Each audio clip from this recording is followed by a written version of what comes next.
The room fell silent the moment Senator Amelia Kennedy's voice cracked during the late-night session, an unexpected tremor that made every reporter in the gallery sit up straighter. What she had just discovered, buried deep inside a 317-page bill, was the kind of political landmine that could change thousands of lives as a broken bar or destroy them.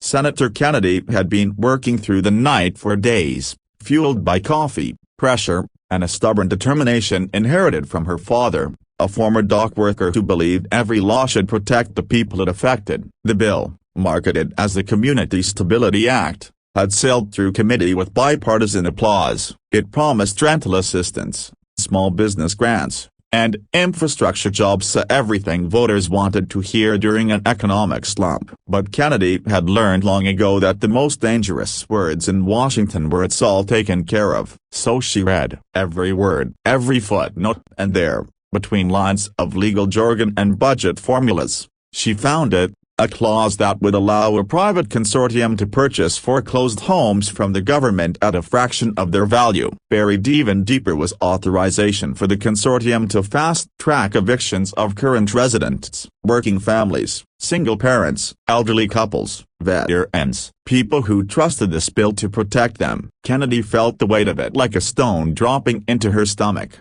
The moment of discovery came at 2:14 a.m. Her tired eyes widened. Her pen slipped from her fingers. For a long minute, she simply sat there rethinking of her childhood neighbors, of families who had already lost so much, of the fragile hope the bill was supposed to deliver.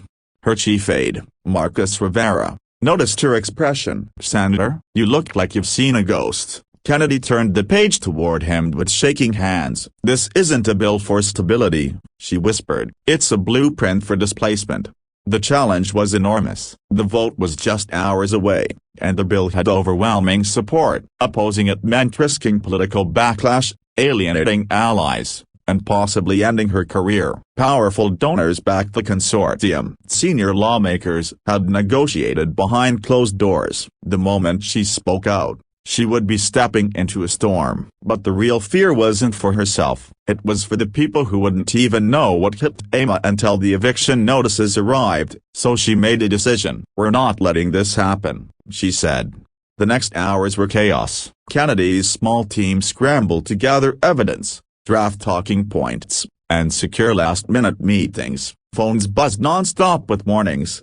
"Don't do this. You'll be isolating yourself. That clause is standard. Drop it." "Amelia, it's too late." But her resolve only strengthened. By dawn, the Senate floor was packed. Everyone expected a routine vote. Instead, Kennedy walked to the podium with papers in her hands and fire in her chest. Her voice, steady at first, began as a calm explanation of the bill's benefits, just enough to keep the room comfortable. Then she shifted. "But there is something else," she said. "Something you're not supposed to notice." Murmurs rippled. Kennedy's voice rose, filled with emotion she could no longer restrain. "This clause hidden on page 243A would force families out of their homes. It hands our communities to private developers on a silver platter. And it was buried, hidden, concealed, a broken bar because those who put it there knew it would never survive daylight." The chamber exploded with whispers and outrage. But Kennedy didn't stop. She told the story of a veteran she'd met in Michigan,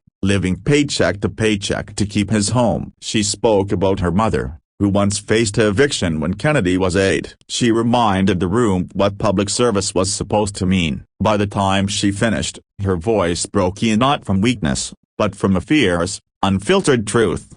The backlash came instantly. Some senators accused her of grandstanding. Lobbyists rushed to phones. A shouting match nearly broke out between two senior members. But something else happened too. A quiet shift. A few lawmakers walked over to her bench. Then a few more. "We didn't know," one of them said softly. "We need to vote again," said another. And, against all expectations, the momentum turned. The bill was sent back for immediate revision. The hidden clause was stripped out. A new amendment strengthened protections for homeowners instead of undermining them. It was a rare win, a rare moment where daylight truly changed something.